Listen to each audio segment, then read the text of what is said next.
सोचिए एक पल के लिए, आप एक बहुत बड़ी सफल कंपनी के मालिक हैं, जिसने दशकों तक बाजार पर राज किया है, जिसके ग्राहक वफादार हैं, जिसके इंजीनियर दुनिया के सबसे होशियार लोग हैं और जिसका बैंक बैलेंस इतना मजबूत है कि कोई भी चुनौती उसे हिला नहीं सकती। आप हर सही काम करते हैं, सही ग्राहकों की सुनते हैं, सही उत्पाद बनाते हैं, सही बाजार में निवेश करते हैं और सही समय पर सही फैसले लेते हैं।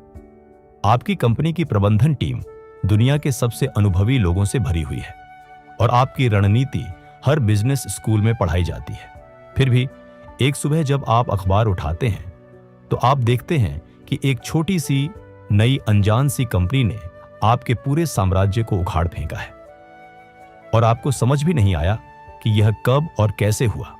यह कोई काल्पनिक कहानी नहीं है दोस्तों, यह उन सैकड़ों महान कंपनियों की असली कहानी है जो अपने जमाने में अजेय मानी जाती थी। क्लेटन क्रिस्टेंसन ने अपनी किताब द इनोवेटर्स डिलेमा में इस रहस्य को उजागर किया है। वो रहस्य जो बताता है कि अच्छी तरह से चलाई जाने वाली सफल कंपनियां अचानक क्यों ढह जाती हैं।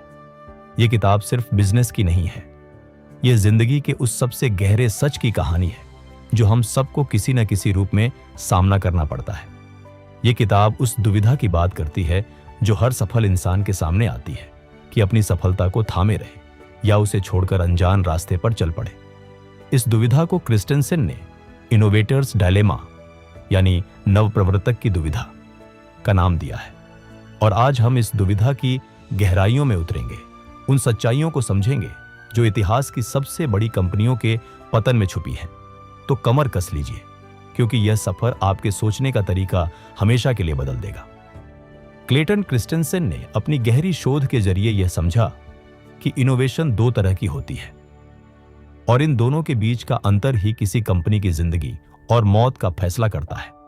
पहली तरह की इनोवेशन को उन्होंने सस्टेनिंग इनोवेशन कहा, यानी वो नवाचार जो मौजूदा उत्पादों को बेहतर बनाती है, जो स्थापित ग्राहकों की जरूरतों को पूरा करती है और जो बड़ी कंपनियों को और मजबूत करती है। दूसरी तरह की इनोवेशन को उन्होंने डिसरप्टिव इनोवेशन यानी विघटनकारी नवाचार कहा, जो पहले तो बिल्कुल मामूली और कमजोर दिखती है लेकिन धीरे धीरे पूरे उद्योग को बदल देती है। जैसे कि एक बरगद का पेड़ अपनी जड़ों से जमीन को जकड़ लेता है, वैसे ही डिसरप्टिव इनोवेशन धीरे धीरे बाजार की नींव को बदल देती है। और जब तक बड़ी कंपनियों को पता चलता है तब तक बहुत देर हो चुकी होती है। सस्टेनिंग इनोवेशन में बड़ी कंपनियां हमेशा जीतती हैं क्योंकि उनके पास संसाधन है, अनुभव है और ग्राहकों का भरोसा है। लेकिन डिसरप्टिव इनोवेशन में छोटी कंपनियां जीतती हैं क्योंकि वो उन बाजारों को निशाना बनाती है जिन्हें बड़ी कंपनियां नजरअंदाज करती हैं या जिनकी उन्हें परवाह नहीं होती। यह फर्क समझना इसलिए जरूरी है क्योंकि ज्यादातर कंपनियां इन दोनों को एक जैसा समझ लेती हैं और वही गलती करती हैं जो उनकी तबाही का कारण बनती है।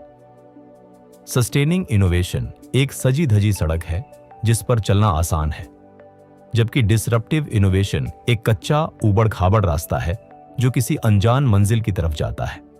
बड़ी कंपनियां हमेशा पक्की सड़क पर चलना पसंद करती हैं और यही उनकी सबसे बड़ी कमजोरी बन जाती है। क्रिस्टेंसन का यह विचार आज के डिजिटल युग में और भी ज्यादा प्रासंगिक है, जहां हर दिन कोई ना कोई नई टेक्नोलॉजी पुरानी दुनिया को चुनौती दे रही है। क्रिस्टेंसन ने अपनी शोध के लिए एक बहुत ही दिलचस्प उद्योग को चुना, हार्ड डिस्क ड्राइव का उद्योग। और यह चुनाव इसलिए बेहतरीन था क्योंकि इस उद्योग में बदलाव इतनी तेजी से हुए कि बाकी सभी उद्योगों के नमूने यहां साफ साफ दिखाई दिए। 1970 के दशक में 14 इंच की हार्ड ड्राइव बनाने वाली कंपनियां बाजार की बादशाह थीं। IBM जैसी दिग्गज कंपनी इन पर निर्भर थी और इनकी मांग इतनी ज्यादा थी कि किसी को कोई चिंता नहीं थी।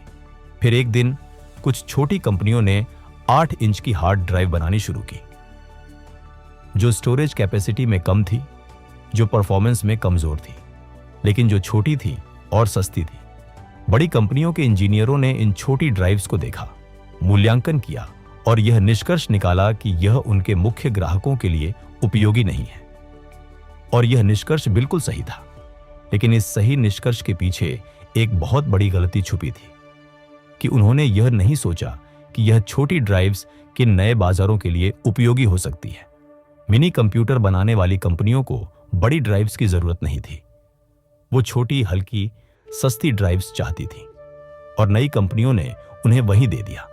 धीरे धीरे 8 इंच की ड्राइव्स बेहतर होती गई, उनकी स्टोरेज कैपेसिटी बढ़ती गई और एक दिन वो 14 इंच की ड्राइव्स की जगह ले बैठी। और इस पूरी प्रक्रिया में पुरानी बड़ी कंपनियां बर्बाद हो गईं। वो कंपनियां जो हर सही काम कर रही थी, जो अपने ग्राहकों की सुन रही थी, जो अपने उत्पाद बेहतर बना रही थी। यही है इनोवेटर्स डिलेमा, सही काम करते करते भी गलत जगह पहुंच जाना। यह कहानी सुनकर मन में एक सवाल उठता है, क्या यह सिर्फ टेक्नोलॉजी की कहानी है या यह हमारी जिंदगी की भी कहानी है? यह बड़ी विडंबना है कि जो काम सबसे समझदारी का लगता है, यानी अपने ग्राहकों की बात सुनना, वही काम कभी कभी किसी कंपनी की सबसे बड़ी गलती बन जाती है। क्रिस्टेंसन ने इस बात को बहुत गहराई से समझाया कि जब बड़ी कंपनियां अपने मुख्य ग्राहकों की सुनती हैं, तो वो उन्हीं उत्पादों में निवेश करती हैं जो उन ग्राहकों को चाहिए, और इस प्रक्रिया में वो उन नए बाजारों को नजरअंदाज कर देती है जहां कोई बड़ा ग्राहक नहीं है। सोचिए एक बड़े बैंक की कहानी, जिसके ग्राहक बड़े उद्योगपति और कंपनियां हैं जो करोड़ों रुपए के लेन देन करती हैं और जो बैंक से बेहतरीन सेवा की मांग करती है। एक दिन कोई छोटी सी फिनटेक कंपनी आती है और छोटे दुकानदारों को मोबाइल पेमेंट की सुविधा देने लगती है। एक ऐसा बाजार जिसे बड़े बैंक ने कभी गंभीरता से नहीं लिया था। बड़े बैंक के ग्राहक तो यही कहते हैं, हमें मोबाइल पेमेंट की जरूरत नहीं है, हमें बेहतर कॉर्पोरेट लोन्स चाहिए, बेहतर ट्रेजरी मैनेजमेंट चाहिए। बड़ा बैंक अपने ग्राहकों की बात सुनता है और उन्हीं सेवाओं में निवेश करता है। लेकिन इसी दौरान फिनटेक कंपनी छोटे बाजार में अपनी जड़ें जमा लेती है, धीरे धीरे बड़ी होती है और एक दिन बड़े बैंक के टेरिटरी में घुस आती है। क्रिस्टेंसन कहते हैं कि यह कोई मूर्खता नहीं है, यह एक रैशनल, लॉजिकल डिसीजन है जो किसी भी अच्छे मैनेजर से कराया जाएगा। लेकिन यह रैशनल डिसीजन ही अंततः विनाश का कारण बनता है और इसीलिए इसे डिलेमा कहा गया है, क्योंकि यहां गलत काम करना ही सही होता है। भारत में हम इसे रिलायंस जियो के उदाहरण से समझ सकते हैं। जब जियो ने फ्री डेटा और कॉल्स देना शुरू किया, तो पुरानी टेलीकॉम कंपनियां अपने एग्जिस्टिंग ग्राहकों की सुन रही थी जो प्रीमियम सर्विसेज चाहते थे, और जियो ने उस बाजार को कैप्चर कर लिया जिसे सबने नजरअंदाज किया था। क्रिस्टेंसन ने यह समझाया कि किसी भी कंपनी की क्षमता और उसकी सीमाएं 3 चीजों से तय होती है, रिसोर्सेज, प्रोसेसेस और वैल्यूज। और इन तीनों को मिलाकर उन्होंने RPV फ्रेमवर्क बनाया, जो किसी भी कंपनी की असली ताकत और कमजोरी को उजागर करता है। रिसोर्सेज वो हैं जो एक कंपनी के पास है, लोग, तकनीक, पैसा, ब्रांड और ग्राहक संबंध, और ये सबसे आसानी से दिखाई देते हैं, इसलिए इन्हें समझना सबसे सरल है। प्रोसेसेस वो तरीके हैं जिनसे एक कंपनी काम करती है, कैसे वो डिसीजंस लेती है, कैसे वो उत्पाद विकसित करती है, कैसे वो अपने कर्मचारियों को मैनेज करती है। और यह प्रोसेसेस समय के साथ इतनी गहरी हो जाती हैं कि उन्हें बदलना लगभग असंभव हो जाता है। वैल्यूज वो मानदंड हैं जिनसे एक कंपनी यह तय करती है कि कोई अपॉर्चुनिटी अच्छी है या बुरी। और सबसे महत्वपूर्ण वैल्यू है लाभप्रदता का मानदंड, यानी कितना प्रॉफिट मार्जिन अच्छा माना जाएगा। एक बड़ी कंपनी जिसकी प्रोसेसेस और वैल्यूज बड़े ग्राहकों और बड़े डील्स के लिए बनी है, वो कभी छोटे, कम लाभदायक बाजारों में इफेक्टिव रूप से कंपीट नहीं कर सकती, भले ही उसके पास सारे रिसोर्सेस हों। ये ऐसे है जैसे एक बड़ा अनुभवी तलवारबाज जो बड़ी तलवार चलाने में माहिर है, उसे अचानक एक छोटी सुई धागे की प्रतिस्पर्धा में उतार दिया जाए। उसके पास ताकत है, अनुभव है, लेकिन उसके हाथ बड़े काम के लिए बने हैं, छोटे नाजुक काम के लिए नहीं। यही RPV फ्रेमवर्क बताता है कि क्यों बड़ी कंपनियां डिसरप्टिव कंपटीशन का जवाब नहीं दे पाती, क्योंकि उनकी प्रोसेसेस और वैल्यूज ही उनकी सबसे बड़ी दुश्मन बन जाती है। आज अगर हम कोडाक की बात करें तो उनके पास डिजिटल फोटोग्राफी की टेक्नोलॉजी थी, रिसोर्सेज थे, लेकिन उनकी प्रोसेसेस और वैल्यूज फिल्म बेचने पर टिकी थी और वही उनका सर्वनाश बना। यह फ्रेमवर्क हमें सिखाता है कि सक्सेस का सबसे बड़ा दुश्मन अक्सर सक्सेस खुद ही होती है। एक बहुत ही रोचक और गहरी बात है जो क्रिस्टेंसन ने समझाई, और वो यह है कि बड़ी कंपनियां छोटे बाजारों में दिलचस्पी क्यों नहीं लेती और यह बेरुखी ही किस तरह उनकी तबाही का बीज बोती है। मान लीजिए एक कंपनी है जिसका सालाना कारोबार 10,000 करोड़ रुपए का है। अब अगर कोई उसे एक नए बाजार में 50 करोड़ की अपॉर्चुनिटी दिखाए तो उस अपॉर्चुनिटी को पाने के लिए उतनी ही मेहनत, उतना ही टाइम, उतने ही रिसोर्सेज लगेंगे जितने किसी 500 करोड़ की अपॉर्चुनिटी में लगते। एक बड़ी कंपनी के सीईओ के लिए यह बहुत आसान गणित है। 50 करोड़ की अपॉर्चुनिटी पर ध्यान देने से उनकी कंपनी की ग्रोथ रेट में कोई खास फर्क नहीं पड़ेगा, इसलिए वो उसे नजरअंदाज कर देते हैं। लेकिन एक छोटी स्टार्टअप के लिए वही 50 करोड़ की अपॉर्चुनिटी पूरी दुनिया है। वो उसमें अपनी पूरी जान लगा देती है, उसे विकसित करती है, उसे समझती है और उसमें एक्सपर्ट बन जाती है। यह असिमेट्री, यह असमानता ही डिसरप्टिव इनोवेशन की सबसे बड़ी ताकत है कि छोटी कंपनियां वहां जाती हैं जहां बड़ी कंपनियां नहीं जाती। क्रिस्टेंसन ने यह भी बताया कि बड़ी कंपनियों में काम करने वाले मैनेजर्स पर शेयर होल्डर्स और वॉल स्ट्रीट का दबाव होता है कि हर क्वार्टर में ग्रोथ दिखाओ, हर क्वार्टर में प्रॉफिट दिखाओ, और इस दबाव में वो लंबे समय के निवेश नहीं कर पाते। ये ऐसे है जैसे एक किसान को मजबूर किया जाए कि वो अपनी सारी फसल आज ही काट ले, अगले साल के लिए बीज भी न बचाए। वो आज तो जश्न मनाएगा लेकिन अगले साल भूखा मरेगा। बड़ी कंपनियां क्वार्टरली प्रॉफिट्स के बीज बोती हैं और लॉन्ग टर्म डिसरप्शन की फसल काटती हैं, यानी वो अपने भविष्य को अपने वर्तमान के लिए बेच देती है। भारत में बीएसएनएल की कहानी इसका बेहतरीन उदाहरण है। जब प्राइवेट टेलीकॉम आई, बीएसएनएल के पास बेहतरीन इंफ्रास्ट्रक्चर था, लेकिन उसकी कॉरपोरेट कल्चर और प्रोसेसेस ने उसे नए बाजारों में जाने से रोक दिया। क्रिस्टेंसन की शोध की सबसे बड़ी ताकत यह थी कि उन्होंने यह पैटर्न सिर्फ एक उद्योग में नहीं बल्कि हर उद्योग में देखा, और यह एकरूपता इस सिद्धांत को यूनिवर्सल बनाती है। एक्सकवेटर इंडस्ट्री की कहानी लीजिए। 1960 के दशक में केबल ऑपरेटेड एक्सकवेटर्स बाजार पर राज करते थे और इस बाजार में ब्यूसाइरस और पेज जैसी कंपनियां सबसे आगे थीं। फिर हाइड्रोलिक एक्सकवेटर्स आए जो शुरू में छोटे, कम पावरफुल और ज्यादा एक्सपेंसिव थे और जो बड़े कंस्ट्रक्शन प्रोजेक्ट्स में काम नहीं आ सकते थे। लेकिन हाइड्रोलिक एक्सकवेटर्स छोटे कॉन्ट्रैक्टर्स के लिए परफेक्ट थे, घर की नींव खोदने के लिए, छोटी सड़कें बनाने के लिए और उन जगहों पर जहां बड़ी मशीनें नहीं पहुंच सकती थी। पुरानी कंपनियों ने हाइड्रोलिक एक्सकेवेटर को सीरियसली नहीं लिया। उनके ग्राहक बड़े इंफ्रास्ट्रक्चर प्रोजेक्ट्स थे जिन्हें पावरफुल केबल एक्सकेवेटर चाहिए थे और उन्होंने वही बनाते रहे। लेकिन धीरे धीरे हाइड्रोलिक टेक्नोलॉजी बेहतर होती गई, हाइड्रोलिक एक्सकेवेटर ज्यादा पावरफुल होते गए और एक दिन उन्होंने पूरे बाजार पर कब्जा कर लिया। बुसाइरस और पेज जैसी कंपनियां जो दशकों से बाजार में थीं, अंततः बंद हो गईं या बेहद छोटी हो गईं, सिर्फ इसलिए कि उन्होंने एक इंफीरियर टेक्नोलॉजी को सीरियसली नहीं लिया था। स्टील इंडस्ट्री में मिनी मिल्स की कहानी भी ऐसी ही है, जहां छोटी स्टील मिल्स ने पहले सबसे कम क्वालिटी का स्टील बनाया, फिर धीरे धीरे बेहतर हुई और इंटीग्रेटेड स्टील प्लांट्स को बाहर कर दिया।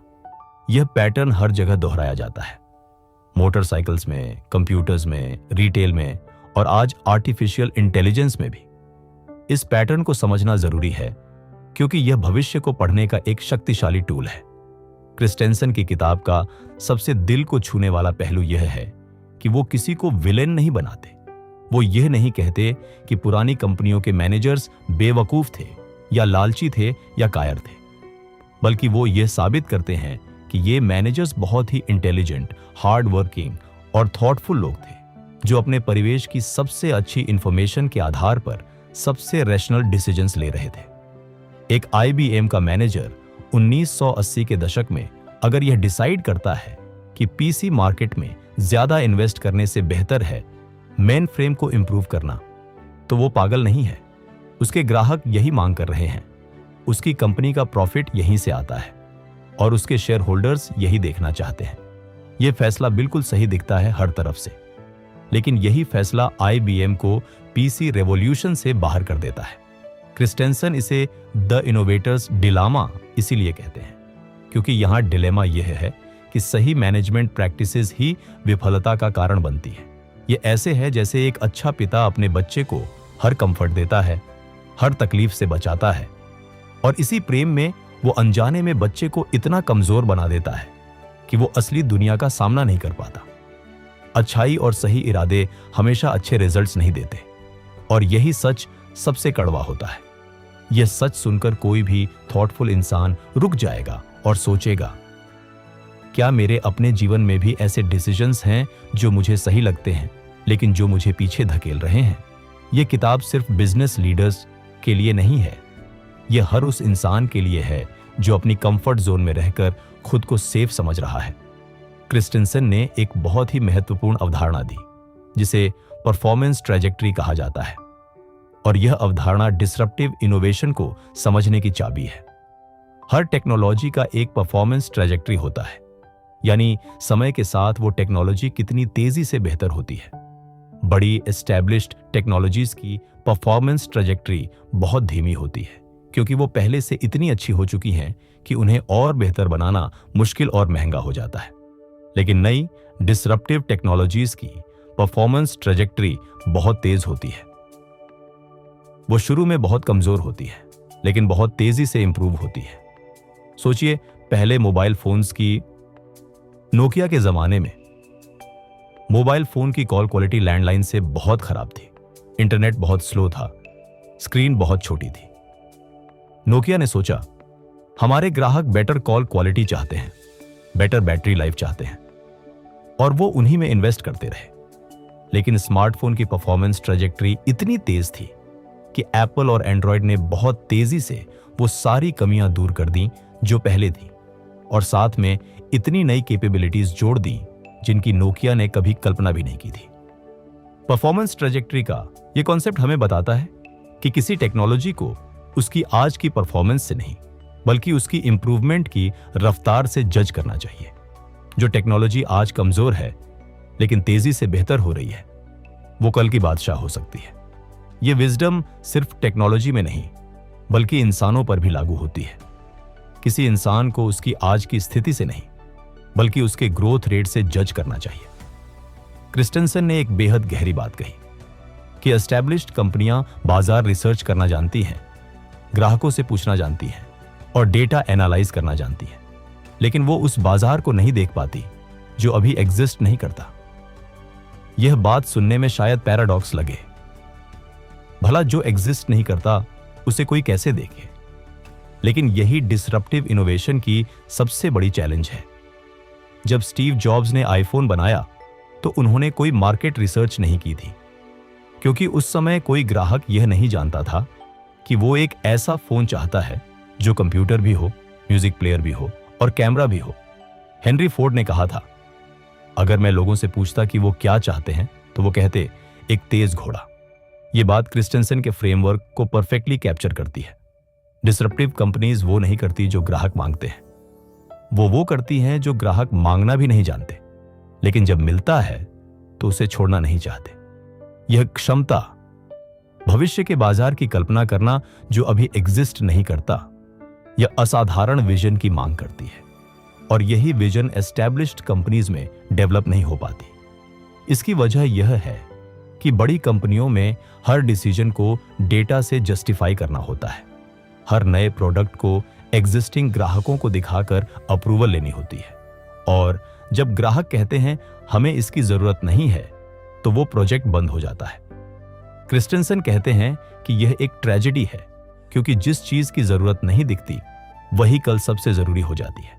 यह किताब एक बहुत ही अनकंफर्टेबल सच्चाई को सामने रखती है कि जो चीजें किसी कंपनी को सफल बनाती हैं वही चीजें उसे भविष्य में असफल कर देती हैं, और यह पैराडॉक्स ही इनोवेशन की सबसे बड़ी त्रासदी है। एक कंपनी जो एफिशिएंट प्रोसेसेस डेवलप करती है, जो रिपीट करने में माहिर हो जाती है, जो यह जान लेती है कि किस तरह के कस्टमर से पैसा आता है और किस तरह के नहीं, वो कंपनी धीरे धीरे एक मशीन बन जाती है जो सिर्फ एक ही काम कर सकती है। यह मशीन बेहद एफिशिएंट होती है उस एक काम में, लेकिन उससे बाहर कुछ भी हो तो वो हेल्पलेस हो जाती है। एक नदी जो सालों सालों से एक ही रास्ते पर बहती है, वो अपना रास्ता इतना गहरा कर लेती है कि बाढ़ आने पर भी उससे बाहर नहीं निकल पाती, और यही उसकी सबसे बड़ी कमजोरी बन जाती है। कंपनियां भी ऐसे ही अपने रास्ते इतने गहरे कर लेती हैं कि जब बाजार बदलता है तो वो नए रास्ते नहीं बना पाती। क्रिस्टेंसन ने यह भी बताया कि डिसरप्टिव इनोवेशन से बचने का एक तरीका यह है कि कंपनियां जानबूझकर अपनी प्रोसेसेस और वैल्यूज को रेगुलरली चैलेंज करें, कि वो खुद से पूछें, अगर हम अपनी कंपनी को बर्बाद करना चाहते तो कैसे करते, और फिर उस जवाब से सीखें। यह एक बहुत ही काउंटर इंट्यूटिव अप्रोच है, खुद को डिसरप्ट करना ताकि कोई और ना कर सके। अमेजन ने यही किया। जेफ बेजोस ने अमेजन के अंदर ही एक टीम बनाई जिसका काम था अमेजॉन को डिसरप्ट करना, और उस टीम ने किंडल बनाया जिसने बुक्स के ट्रेडिशनल बिजनेस को चैलेंज किया। क्रिस्टेंसन ने बताया कि डिसरप्टिव इनोवेशन हमेशा नीचे से शुरू होती है, यानी वो पहले उन ग्राहकों को टारगेट करती है जो सबसे कम डिमांडिंग हैं, जो सबसे कम पैसे वाले हैं और जिन्हें एस्टैब्लिश्ड कंपनीज ने छोड़ दिया है। यह स्ट्रैटेजी बहुत ही स्मार्ट है क्योंकि इसमें एस्टैब्लिश्ड कंपनीज से सीधी लड़ाई नहीं होती, बल्कि उस इलाके में काम किया जाता है जहां कोई कंपटीशन नहीं है। इसे लो एंड डिसरप्शन कहा जाता है, जहां एक नई कंपनी सबसे सस्ते, सबसे बेसिक प्रोडक्ट से शुरू करती है और धीरे धीरे मार्केट के ऊपरी हिस्से में जाती है। वॉलमार्ट ने यही किया। उसने छोटे शहरों में जाकर शुरू किया जहां सीयर्स और करमार्ट नहीं जाना चाहते थे, और धीरे धीरे उसने उन सबको पछाड़ दिया। दूसरी तरह की डिसरप्शन है न्यू मार्केट डिसरप्शन, जहां एक नई कंपनी एक ऐसा बाजार बनाती है जो पहले एग्जिस्ट नहीं करता था। ज़ेरॉक्स ने बड़े फोटोकॉपियर्स बनाए जो सिर्फ बड़े कॉरपोरेशंस में होते थे। कैनोन ने छोटे सस्ते फोटोकॉपियर्स बनाए जो घर और छोटे ऑफिसेज में जा सके, और इस तरह एक पूरा नया बाजार बना दिया। भारत में पतंजलि ने इसी स्ट्रैटेजी से एफएमसीजी मार्केट को हिला दिया। उसने उन ग्राहकों को टारगेट किया जो प्रीमियम ब्रांड्स का खर्च नहीं उठा सकते थे या जो Indian slash herbal products prefer करते थे, और इस तरह एक नया बाजार तैयार किया। यह समझना जरूरी है कि डिसरप्टिव इनोवेशन का मतलब सिर्फ बेटर टेक्नोलॉजी नहीं है। कभी कभी यह सिंपलर टेक्नोलॉजी, कम फीचर्स और कम प्राइस के साथ एक ऐसे ग्राहक को टारगेट करना होता है जिसे बाजार ने इग्नोर किया हो। यहां एक बड़ा सवाल उठता है, अगर डिसरप्टिव इनोवेशन इतनी अजेय है तो क्या बड़ी कंपनियां कभी सरवाइव नहीं कर सकती? क्रिस्टेंसन का जवाब है, हां, सरवाइव कर सकती हैं, लेकिन उसके लिए उन्हें अपनी सबसे बड़ी आदत, रैशनल मैनेजमेंट, डायनामाइट को तोड़ना होगा। क्रिस्टेंसन ने यह बताया कि बड़ी कंपनियां डिसरप्टिव इनोवेशन का सामना करने के लिए एक अलग इंडिपेंडेंट ऑर्गेनाइजेशन बना सकती हैं जो उनकी मेन कंपनी से अलग हो, जिसकी अपनी प्रोसेसेस और वैल्यूज हों और जो बिना क्वार्टरली प्रॉफिट प्रेशर के काम कर सके। यह ऐसे है जैसे एक बड़ा पेड़ अपनी एक शाखा को स्वतंत्र रूप से बढ़ने दे, उस शाखा को अपनी जड़ें जमाने दे, अपना तरीका खोजने दे, बजाय इसके कि उसे भी मुख्य पेड़ के नियमों से बांध दे। इंटेल ने यही किया जब उसने महसूस किया कि लो एंड प्रोसेसर्स उसके बिजनेस को चैलेंज कर सकते हैं। उसने सेलेरॉन ब्रांड को एक सेपरेट एंटिटी की तरह ट्रीट किया और उसे अलग स्ट्रेटेजी दी। जॉनसन और जॉनसन ने भी यही अप्रोच अपनाई। उसने नए डिसरप्टिव प्रोडक्ट्स के लिए सेपरेट सब्सिडियरीज बनाई जो ट्रेडिशनल जे और जे की कॉन्स्ट्रेंट से मुक्त होकर काम कर सके। लेकिन यह अप्रोच बहुत कठिन है क्योंकि इसमें कंपनी को अपने ही बिजनेस को डिसरप्ट करने का रिस्क लेना होता है, और यह रिस्क लेने के लिए असाधारण लीडरशिप और विजन चाहिए। क्रिस्टेंसन का संदेश यह है कि जो कंपनियां खुद को डिसरप्ट करने की हिम्मत रखती हैं वही लॉन्ग टर्म सर्वाइव करती हैं, और जो इस डर से बचती है वो अंततः दूसरों के हाथों डिसरप्ट होती है। क्रिस्टेंसन का फ्रेमवर्क आज के जमाने में भी उतना ही रेलेवेंट है जितना 1997 में था जब यह किताब पहली बार प्रकाशित हुई थी, और इलेक्ट्रिक व्हीकल्स का उद्योग इसका सबसे जीता जागता उदाहरण है। जब टेस्ला ने 2008 में रोडस्टर लॉन्च किया था तो जनरल मोटर्स, फोर्ड और टोयोटा जैसी दिग्गज कंपनियां बहुत कॉन्फिडेंट थी कि इलेक्ट्रिक व्हीकल्स कभी मेन स्ट्रीम नहीं बन सकते क्योंकि उनकी रेंज कम थी, चार्जिंग टाइम बहुत ज्यादा था और प्राइस बहुत ऊंची थी। जीएम के ग्राहकों ने कहा, हमें पेट्रोल कार्स चाहिए, इलेक्ट्रिक कार्स हमारे लिए प्रैक्टिकल नहीं है, और जीएम ने वही सुना जो उसके ग्राहक कह रहे थे। टेस्ला ने शुरू में लग्जरी सेगमेंट को टारगेट किया। वो लोग जो महंगी कार खरीद सकते थे और जो एनवायरमेंटल कॉन्शियसनेस रखते थे। ये एक नीच मार्केट था जिसे ट्रेडिशनल ऑटो कंपनीज ने सीरियस नहीं लिया। लेकिन इस नीच मार्केट ने टेस्ला को टेक्नोलॉजी डेवलप करने का, मैन्युफैक्चरिंग स्केल करने का और बैटरी कॉस्ट्स घटाने का मौका दिया। और आज 2024 में इलेक्ट्रिक व्हीकल्स मेन स्ट्रीम हो चुके हैं। टेस्ला दुनिया की सबसे वैल्यूएबल कार कंपनी बन चुकी है और जीएम और फोर्ड जैसी कंपनियां अरबों डॉलर इलेक्ट्रिक में इन्वेस्ट कर रही हैं। लेकिन वो पीछे चल रही हैं, आगे नहीं। भारत में भी यही पैटर्न दिख रहा है। ओला इलेक्ट्रिक और अथर जैसी कंपनीज ने इलेक्ट्रिक टू व्हीलर्स से शुरुआत की, उस मार्केट से जिसे ट्रेडिशनल हीरो और बजाज ने पहले सीरियसली नहीं लिया था। यह कहानी बार बार रिपीट होती है, हर उद्योग में, हर देश में, हर युग में। क्रिस्टेंसन ने अपनी किताब और बाद के काम में हेल्थ केयर इंडस्ट्री पर विशेष ध्यान दिया और बताया कि यह सबसे जरूरी लेकिन सबसे मुश्किल डिसरप्शन है जो होनी चाहिए।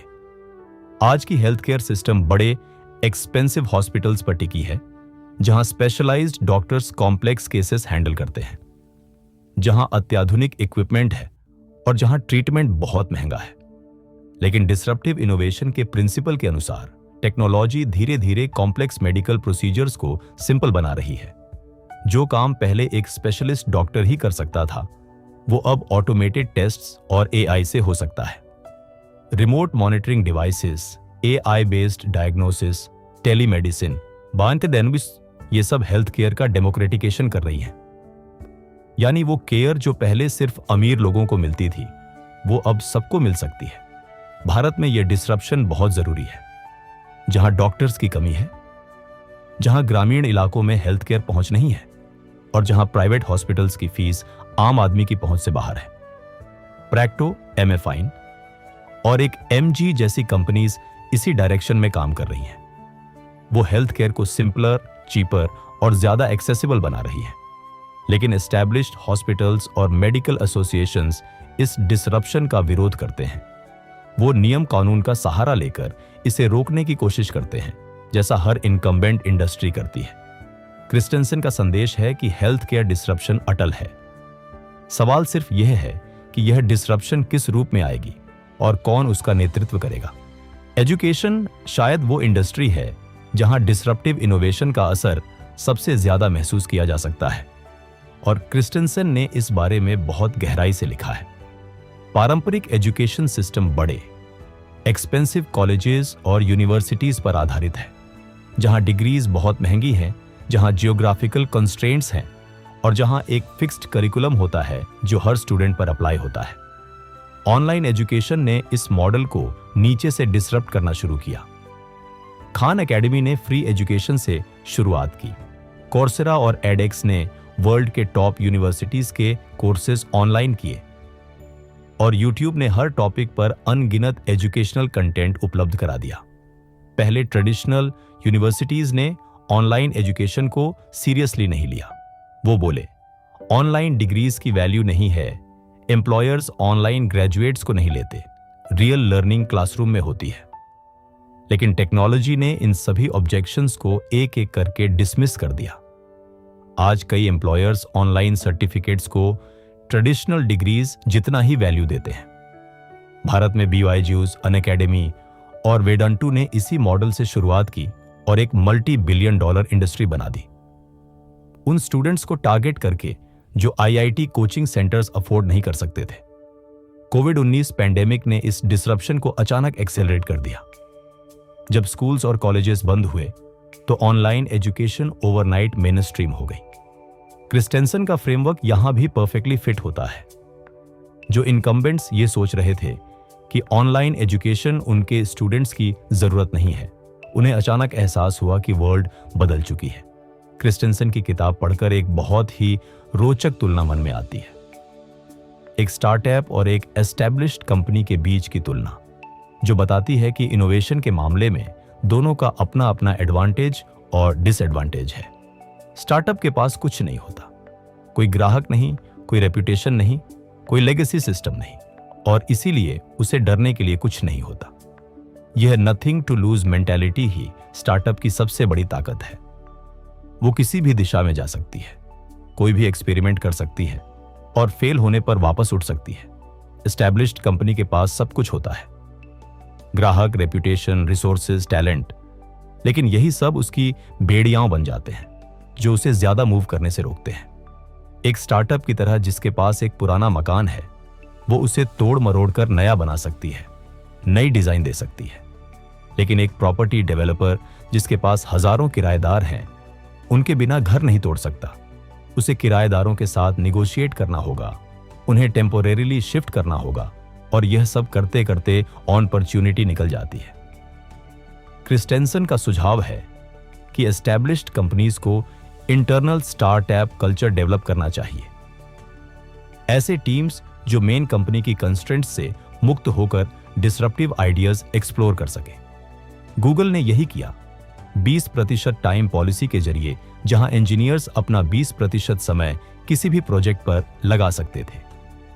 और इसी से जीमेल, गूगल मैप्स और एडसेंस जैसे प्रोडक्ट्स आए। क्रिस्टेंसन की किताब एक बहुत ही काउंटर इंट्यूटिव इंसाइट देती है कि जब डिसरप्टिव इनोवेशन की बात आती है तो डेटा हमेशा आपकी मदद नहीं करता, बल्कि कभी कभी आपको गुमराह करता है। ये बात आज के डेटा ड्रिवन बिजनेस वर्ल्ड में सुनकर अजीब लगती है। जब हर कंपनी एनालिटिक्स में निवेश कर रही है, जब एआई हर डिसीजन सपोर्ट कर रही है, और जब डेटा ड्रिवन होना एक बैज ऑफ ऑनर माना जाता है। लेकिन क्रिस्टेंसन ने बताया कि डिसरप्टिव मार्केट्स के शुरुआती दिनों में डेटा बहुत कम होता है और बहुत नॉइजी होता है, क्योंकि वो बाजार अभी एग्जिस्ट ही नहीं करता। जब सोनी ने वॉकमैन बनाया तो उससे पहले कोई डेटा नहीं था कि लोग पोर्टेबल म्यूजिक सुनना चाहते हैं, क्योंकि वो कॉन्सेप्ट ही नया था और लोगों को पता नहीं था कि वो यह चाहते हैं। अकियो मोरिटा, सोनी के फाउंडर, ने इंट्यूशन से यह देखा कि लोग चलते फिरते म्यूजिक एंजॉय करना चाहेंगे, और यह इंट्यूशन डेटा से नहीं बल्कि ह्यूमन बिहेवियर की गहरी समझ से आई थी। यही बात स्टीव जॉब्स ने आईफोन के बारे में, मार्क ज़करबर्ग ने फेसबुक के बारे में और इलॉन मस्क ने टेस्ला के बारे में महसूस की। वो सब डेटा देख रहे थे, लेकिन उनकी असली ताकत इंट्यूशन थी। क्रिस्टेंसन कहते हैं कि डिसरप्टिव इनोवेशन के लिए डिस्कवरी ड्रिवन प्लानिंग पंडित की जरूरत होती है, जहां आप यह मान लेते हैं कि आपको बहुत कुछ नहीं पता और आप छोटे एक्सपेरिमेंट्स करके सीखते हैं, बजाय इसके कि एक बड़ा प्लान बनाकर एग्जीक्यूट करें। यह अप्रोच ट्रेडिशनल मैनेजमेंट से बिल्कुल अलग है और यही इसे इतना कठिन बनाता है। भारत एक ऐसा देश है जो डिसरप्टिव इनोवेशन का स्वाभाविक ब्रीडिंग ग्राउंड है, क्योंकि यहां एक विशाल अंडरसर्व्ड मार्केट है, जहां लाखों लोगों की जरूरतें हैं, लेकिन उन्हें सर्व करने वाली ट्रेडिशनल कंपनीज नहीं पहुंची हैं। जुगाड़ इनोवेशन, यानी कम रिसोर्सेज में इनोवेटिव सॉल्यूशंस निकालना, भारतीय एंटरप्रेन्योरशिप की खासियत रही है, और यह क्रिस्टेंसन के डिसरप्टिव इनोवेशन के कॉन्सेप्ट से बहुत मिलती जुलती है। रिलायंस जियो की कहानी शायद भारत की सबसे बड़ी डिसरप्टिव स्टोरी है। जब मुकेश अंबानी ने फ्री वॉइस कॉल्स और 4G डेटा लॉन्च किया तो एयरटेल, वोडाफोन और आइडिया जैसी स्थापित टेलीकॉम कंपनीज के पास बिलियंस ऑफ डॉलर्स के इंफ्रास्ट्रक्चर थे, लेकिन जियो ने उस मार्केट को टारगेट किया जो डेटा यूज ही नहीं कर रहा था, क्योंकि वो अफोर्ड नहीं कर सकता था। जीरोधा ने डिस्काउंट ब्रोकिंग से इंडिया में रिटेल इन्वेस्टिंग का डेमोक्रेटाइजेशन किया, उन लोगों को स्टॉक मार्केट में लाया जो ट्रेडिशनल ब्रोकर्स की हाई फीस के कारण इन्वेस्ट नहीं कर पा रहे थे। ओयो ने बजट होटल्स के फ्रैगमेंटेड अनऑर्गेनाइज्ड मार्केट को एक एग्रीगेटेड प्लेटफॉर्म पर ला दिया और उन ट्रैवलर्स को सर्व किया जिन्हें ताज और मैरियट जैसे होटल चेन्स कभी नहीं देखते। फोनपे और गूगल पे ने डिजिटल पेमेंट्स को रूरल इंडिया तक पहुंचाया, उन लोगों तक जिनके पास क्रेडिट कार्ड नहीं है, जो बड़े बैंक्स की ब्रांचेस तक नहीं पहुंच सकते। ये सारी कंपनियां क्रिस्टेंसन के फ्रेमवर्क की जीती जागती मिसाल हैं। उन्होंने इग्नोर्ड मार्केट्स को टारगेट किया, सिंपल सॉल्यूशंस दिए और धीरे धीरे एस्टैब्लिश्ड प्लेयर्स को चैलेंज करने की स्थिति में पहुंच गई। क्रिस्टेंसन ने यह भी बताया कि डिसरप्टिव इनोवेशन अक्सर सप्लाई चेन के लेवल पर होती है, जहां न सिर्फ प्रोडक्ट्स बदलते हैं बल्कि पूरा डिस्ट्रीब्यूशन और मैन्युफैक्चरिंग इकोसिस्टम बदल जाता है। मिनी स्टील मिल्स की कहानी इसका परफेक्ट एग्जाम्पल है।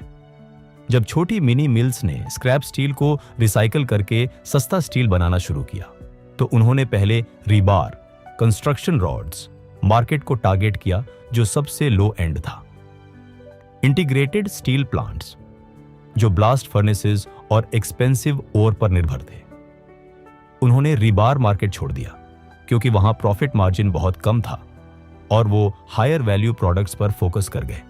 लेकिन मिनी मिल्स ने रीबार में एक्सपर्टीज डेवलप की, कॉस्ट स्ट्रक्चर ऑप्टिमाइज किया और फिर अगले मार्केट एंगल आयरन, बार्स और रॉड्स पर अटैक किया। इस तरह step by step mini mills ने पूरे स्टील इंडस्ट्री को डिसरप्ट कर दिया। आज अमेरिका में ज्यादातर स्टील मिनी मिल्स में बनता है, न कि इंटीग्रेटेड मिल्स में। यह स्टोरी हमें सिखाती है कि डिसरप्शन हमेशा एक ही झटके में नहीं होती। वो एक systematic step by step process है जो नीचे से शुरू होकर ऊपर तक पहुंचती है। भारत में ई कॉमर्स ने भी कुछ ऐसा ही किया। पहले बुक्स और इलेक्ट्रॉनिक्स जैसे सिंपल कैटेगरीज से शुरू हुई, जहां ऑफलाइन रिटेलर्स को compete करना आसान नहीं था, और धीरे धीरे ग्रोसरी, फैशन और फर्नीचर तक पहुंच गई। ट्रेडिशनल रिटेलर्स जब तक समझे, तब तक अमेज़न और फ्लिपकार्ट ने मार्केट पर अपनी जड़ें जमा ली थी। क्रिस्टेंसन ने एक बहुत ही गहरी साइकोलॉजिकल इंसाइट दी कि एस्टैब्लिश्ड कंपनियां डिसरप्टिव थ्रेट्स को क्यों नहीं देख पाती, और यह ब्लाइंडनेस सिर्फ इंटेलेक्चुअल नहीं है बल्कि डीपली इमोशनल और ऑर्गेनाइजेशनल है। जब किसी कंपनी ने दशकों तक एक पर्टिकुलर मार्केट में काम किया हो, जब उसकी पूरी आइडेंटिटी उस मार्केट से जुड़ी हो, जब उसके एम्प्लॉयज का करियर उस मार्केट में बना हो, तो उस मार्केट के भविष्य के बारे में ऑब्जेक्टिव होना बहुत मुश्किल हो जाता है। ये ऐसे है जैसे एक अनुभवी डॉक्टर को कोई नया ट्रीटमेंट सजेस्ट करे जो उसकी ट्रेनिंग के खिलाफ जाता हो। वो डॉक्टर उस ट्रीटमेंट को इंटेलेक्चुअली डिसमिस करने के सैकड़ों तरीके ढूंढ लेगा, क्योंकि एक्सेप्टिंग इट मींस एक्सेप्टिंग कि उसकी पिछले 30 साल की ट्रेनिंग पार्शल थी। कोडैक के इंजीनियर्स को पता था कि डिजिटल फोटोग्राफी आ रही है। इनफैक्ट कोडाक ने ही 1975 में पहला डिजिटल कैमरा प्रोटोटाइप बनाया था। लेकिन कोडाक की पूरी business film manufacturing, chemical processing, printing, film पर बेस्ड थी, और डिजिटल फोटोग्राफी का मतलब था अपने सबसे प्रॉफिटेबल बिजनेस को खुद बर्बाद करना। यह कॉग्निटिव डिसोनेंस, जानते हुए भी न मानना, ही कोडैक के पतन का कारण बना। नोकिया के इंजीनियर्स भी स्मार्टफोन्स के पोटेंशियल को जानते थे।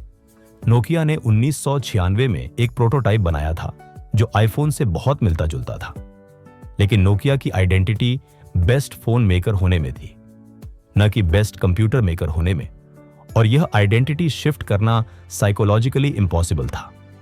क्रिस्टेंसन इसे द इनोवेटर्स डिलेमा का कोर बताते हैं कि सबसे बड़ी बाधा टेक्नोलॉजी नहीं बल्कि साइकोलॉजी है। क्रिस्टेंसन ने यह भी बताया कि डिसरप्टिव इनोवेशन अक्सर इमर्जिंग मार्केट्स में सबसे पहले होती है, क्योंकि वहां एस्टैब्लिश्ड इनकम्बेंट्स कम है, इंफ्रास्ट्रक्चर वीक है और ग्राहकों को क्वालिटी से ज्यादा अफोर्डेबिलिटी की जरूरत है। चाइना, इंडिया और अफ्रीका जैसे बाजार इसका परफेक्ट एग्जाम्पल है, जहां कंज्यूमर्स को प्रीमियम प्रोडक्ट्स की जरूरत नहीं है, उन्हें गुड इनफ प्रोडक्ट्स की जरूरत है जो उनकी बेसिक नीड्स पूरी करें। चाइनीज स्मार्टफोन मैन्युफैक्चरर्स जैसे शाओमी ने यही किया। उन्होंने अफोर्डेबल स्मार्टफोन्स बनाए जो टेक्निकली इंफीरियर थे सैमसंग और एप्पल से, लेकिन जो उन बिलियंस ऑफ पीपल के लिए परफेक्ट थे जो फर्स्ट टाइम स्मार्टफोन यूज कर रहे थे। इन अफोर्डेबल स्मार्टफोन्स ने चाइनीज कंज्यूमर्स को डिजिटल इकोनॉमी में लाया, उनसे डेटा कलेक्ट हुआ, शाओमी को स्केल मिला, मैन्युफैक्चरिंग ऑप्टिमाइज हुई, और आज शाओमी प्रीमियम सेगमेंट में भी कंपीट कर रहा है। एम-पेसा की केन्या की कहानी तो और भी रिमार्केबल है, जहां banking infrastructure almost non existent था। वहां मोबाइल मनी ने एक ऐसी पेमेंट सिस्टम बना दी जो डेवलप्ड कंट्रीज के ट्रेडिशनल बैंक से भी बेहतर है। यह लीप फ्रॉगिंग, पुरानी टेक्नोलॉजी को बाईपास करके सीधे नई टेक्नोलॉजी अपनाना, डिसरप्टिव इनोवेशन का सबसे शक्तिशाली रूप है। भारत में यूपीआई ने यही किया। जहां क्रेडिट कार्ड पेनिट्रेशन बहुत कम थी, वहां directly real time digital payments आ गए, और आज इंडिया यूपीआई ट्रांजैक्शंस में दुनिया में सबसे आगे है। क्रिस्टेंसन का यह इंसाइट बताता है कि डिसरप्शन के लिए डेवलप्ड मार्केट्स की जरूरत नहीं, बल्कि कभी कभी कॉन्स्ट्रेंट्स ही क्रिएटिविटी का सबसे बड़ा सोर्स होती है। क्रिस्टेंसन का एक बहुत ही प्रैक्टिकल सजेशन यह है कि कंपनियों को एक साथ दो अलग अलग गेम्स खेलने होते हैं। सस्टेनिंग इनोवेशन का गेम जो आज के बिजनेस को प्रॉफिटेबल रखे, और डिसरप्टिव इनोवेशन का गेम जो कल के बिजनेस को तैयार करे। यह बेहद कठिन बैलेंसिंग एक्ट है। ऐसे है जैसे एक सर्जन एक हाथ से ऑपरेशन कर रहा हो और दूसरे हाथ से नई सर्जरी टेक्निक सीख रहा हो। लेकिन जो कंपनियां यह बैलेंस अचीव कर पाती हैं वही लॉन्ग टर्म में सर्वाइव करती हैं। बाकी सब या तो अपने प्रेजेंट को बचाते बचाते फ्यूचर खो देते हैं या फ्यूचर की तलाश में प्रेजेंट को बर्बाद कर देते हैं। Amazon इस बैलेंस का सबसे बेहतरीन उदाहरण है। जेफ बेजोस ने कहा था कि हम अपने कस्टमर्स के लिए ऑब्सेसिवली कंपेटिटिव हैं, लेकिन अपने कंपेटिटर्स के लिए नहीं। Amazon ने एक साथ ई-कॉमर्स को सस्टेन किया और AWS Amazon वेब सर्विसेज को डिसरप्टिवली डेवलप किया, और आज AWS Amazon का सबसे प्रॉफिटेबल बिजनेस है। एप्पल ने भी यही किया। उसने मैक कंप्यूटर्स को सस्टेन किया, जबकि आईपॉड, आईफोन और आईपैड जैसे डिसरप्टिव प्रोडक्ट्स लॉन्च किए।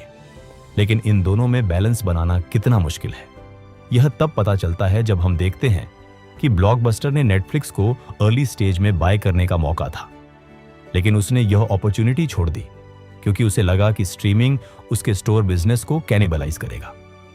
ब्लॉकबस्टर ने अपने प्रेजेंट को बचाने के चक्कर में फ्यूचर खो दिया, और आज वो एग्जिस्ट नहीं करता, जबकि नेटफ्लिक्स दुनिया का एंटरटेनमेंट किंग है।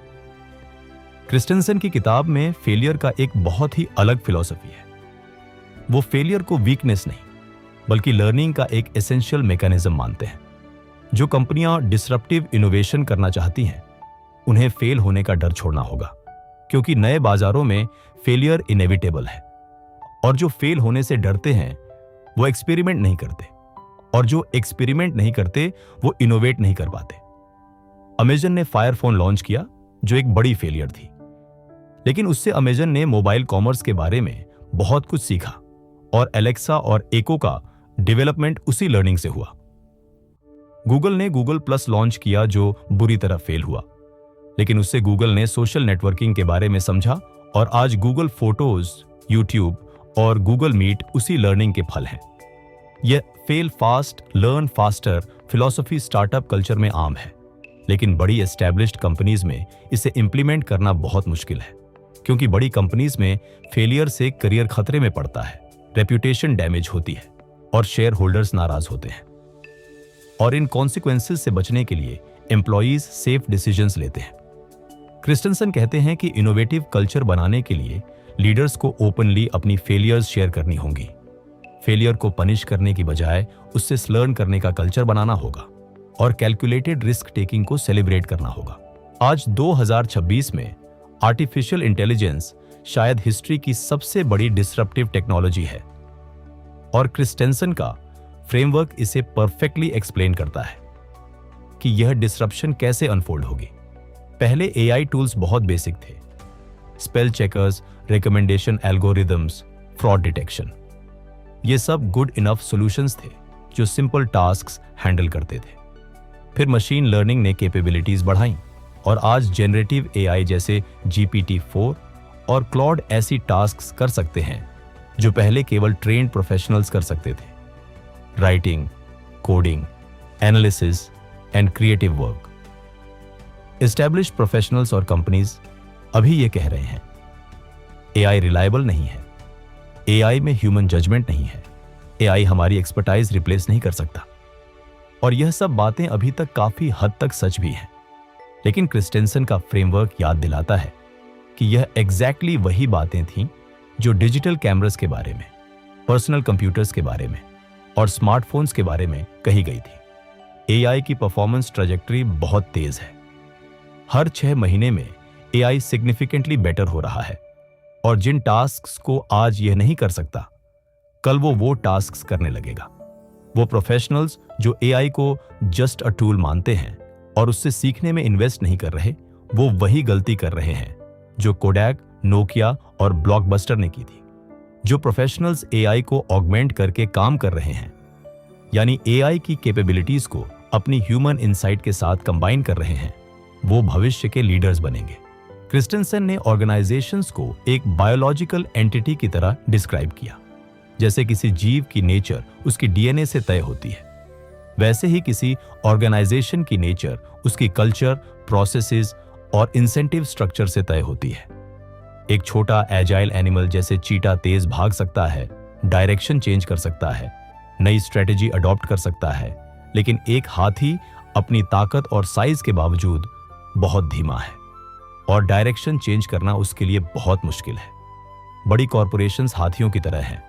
उनके पास बेशुमार ताकत है, संसाधन है, स्केल है, लेकिन वो निम्बल नहीं है और डिसरप्टिव मार्केट चेंजेस का जवाब देना उनके लिए बहुत कठिन है। यह बायोलॉजिकल एनालॉजी इसलिए और भी एप्टी है क्योंकि जैसे एक बड़े जानवर की फिजियोलॉजी उसे सर्टेन एनवायरनमेंट्स में एडवांटेज देती है और अदर में डिसएडवांटेज, वैसे ही एक बड़ी कॉरपोरेशन की स्ट्रक्चर स्टेबल मार्केट्स में बेहतरीन काम करती है, लेकिन टर्बुलेंट मार्केट्स में स्ट्रगल करती है। क्रिस्टेंसन कहते हैं कि इस ऑर्गेनाइजेशनल डीएनए को बदलना बहुत कठिन है। आप कर सकते हैं, लेकिन इसके लिए एक्स्ट्रॉर्डिनरी लीडरशिप, स्ट्रॉन्ग विजन और लॉन्ग टर्म कमिटमेंट चाहिए। लू गर्सनर ने आईबीएम को 1990 के दशक में बचाया। सत्य नडेला ने माइक्रोसॉफ्ट को 2010 के दशक में ट्रांसफॉर्म किया। लेकिन ये एक्सेप्शनल केसेस हैं, नॉर्म नहीं। ज्यादातर कंपनियां अपना डीएनए नहीं बदल पाती और यही कारण है कि हर जनरेशन में नए लीडर्स उभरते हैं और पुराने पीछे रह जाते हैं। क्रिस्टेंसन की इनसाइट्स सिर्फ कंपनीज के लिए नहीं है, वो हर इंसान की जिंदगी पर इक्वली अप्लाई होती है और यह किताब उन सभी के लिए है जो अपनी पर्सनल और प्रोफेशनल जिंदगी में मीनिंगफुल चेंज चाहते हैं। हम सब अपनी जिंदगी में इनकम्बेंट्स हैं। हमारी आदतें, हमारी बिलीव्स, हमारे तरीके, ये सब हमारी एस्टैब्लिश्ड प्रोसेसेस हैं जो हमें कुछ चीजों में बहुत एफिशिएंट बनाती है, लेकिन नई अपॉर्चुनिटीज को देखने से रोकती है। हम उन्हीं ग्राहकों की सुनते हैं जो हमारी जिंदगी में है, यानी वो लोग जो हमारे कंफर्टेबल जोन में हैं, जो हमें वही सुनाते हैं जो हम सुनना चाहते हैं, और उन अपॉर्चुनिटीज को नजरअंदाज करते हैं जो हमारे कंफर्ट जोन से बाहर है। एक स्टूडेंट जो इंजीनियरिंग पढ़ रहा है सिर्फ इसलिए कि उसके परिवार ने यही एक्सपेक्ट किया था, वो उन अपॉर्चुनिटीज को नहीं देख पाता जो उसके रियल पैशन में है। एक प्रोफेशनल जो अपनी करंट जॉब में कंफर्टेबल है, वो उन स्किल्स को डेवलप नहीं करता जो भविष्य में रेलेवेंट होंगी। क्रिस्टेंसन ने अपने हार्वर्ड बिजनेस स्कूल स्टूडेंट्स से कहा था कि यह किताब सिर्फ कॉरपोरेशन के बारे में नहीं है, यह उनकी जिंदगी के बारे में है। उन्होंने स्टूडेंट्स से पूछा, आपकी जिंदगी का बिजनेस मॉडल क्या है? आप अपने टाइम और एनर्जी को कहां इन्वेस्ट करते हैं? और क्या वो इन्वेस्टमेंट आपको वो लाइफ दे रही है जो आप एक्चुअली चाहते हैं? ये क्वेश्चंस बहुत पावरफुल हैं और हम सबको इन्हें समय समय पर खुद से पूछना चाहिए। क्रिस्टेंसन ने अपनी दूसरी किताब how will you major your life में, जो इसी फ्रेमवर्क को पर्सनल लाइफ पर अप्लाई करती है, एक बहुत ही मूविंग क्वेश्चन पूछा कि आप अपनी जिंदगी को किससे मेजर करेंगे जब आप उसे पीछे मुड़कर देखेंगे। बिजनेस में कंपनीज अपनी सक्सेस को प्रॉफिट, मार्केट शेयर और रेवेन्यू से मेजर करती हैं, लेकिन ये मैट्रिक्स उन्हें शॉर्ट टर्म थिंकिंग में फंसा देते हैं और लॉन्ग टर्म डिसरप्शन के लिए तैयार नहीं रहने देते। जिंदगी में हम अपनी सक्सेस को सैलरी, पोजीशन और पोजेशन से मेजर करते हैं और यह मैट्रिक्स हमें उन रिलेशनशिप्स, एक्सपीरियंसेस और कंट्रीब्यूशन से दूर ले जाते हैं जो एक्चुअली मैटर करते हैं।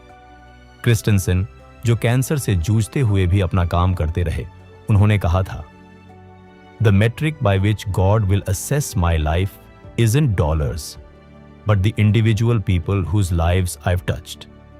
ये बात सुनकर मन भर आता है, क्योंकि ये वो सच है जो हम सब जानते हैं, लेकिन डेली लाइफ की भागदौड़ में भूल जाते हैं।